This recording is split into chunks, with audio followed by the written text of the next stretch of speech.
और परमात्मा संतों की उपदेश देने की रीति नीति भी अनूठी होती है। कई संत अपने पास आने वाले से ही प्रश्न करते हैं और उसकी जिज्ञासा को जगाते हैं और सही सही मार्गदर्शन कर देते हैं।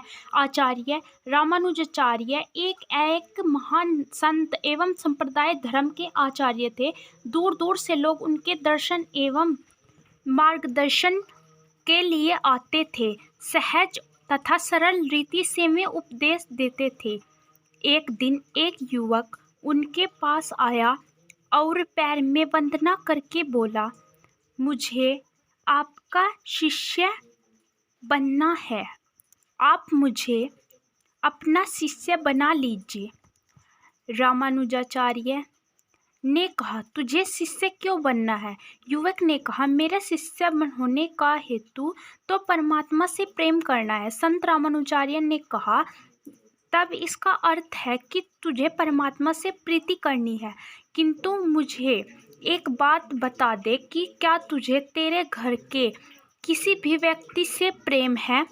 युवक ने कहा, ना, किसी से भी मुझे प्रेम नहीं। तब फिर संत श्री ने पूछा, तुझे तेरे माता पिता तथा भाई बहन पर स्नेह आता है क्या? युवक ने नकारते हुए कहा, मुझे किसी पर तनिक मात्र भी स्नेह नहीं आता। पूरी दुनिया स्वार्थपरायण है, ये सब मिथ्या मायाजाल है, इसीलिए तो मैं आपकी शरण में आया हूँ।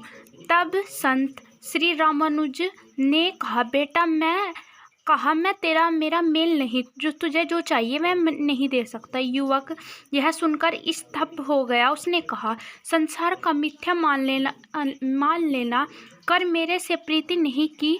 परमात्मा के लिए मैं इधर उधर भटका। सब कहते हैं कि परमात्मा के साथ प्रीति जोड़ना हो तो संत रामानुज के पास जा, पर आप तो इनकार कर रहे हैं। संत रामानुज ने कहा, यदि तुझे तेरे परिवार से प्रेम होता, जिंदगी में तूने तेरे निकट के लोगों से किसी से भी स्नेह किया होता, तो मैं विशाल स्वरूप दे सकता था। थोड़ा भी प्रेम भाव होता तो मैं उसे ही विशाल बना के परमात्मा के चरणों तक पहुंचा सकता था।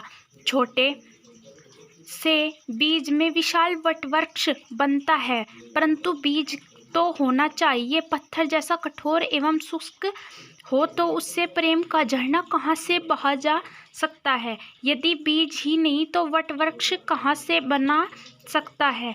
तूने तो किसी से प्रेम ही नहीं किया, तो तेरे भीतर परमात्मा के प्रति प्रेम और गंगा कैसे बहाया जा सकता है? कहानी का सार है कि आपके निकट के भाई बंधुओं से प्यार नहीं और आप ईश्वर से प्रीत नहीं हो सकता। हमें अपने आसपास के लोगों और कर्तव्यों को मुंह नहीं मोड़ सकते। यदि हमें आध्यात्मिक कल्याण चाहिए तो हमें अपने धर्म कर्तव्यों का भी उत्तम रीति से पालन करना चाहिए।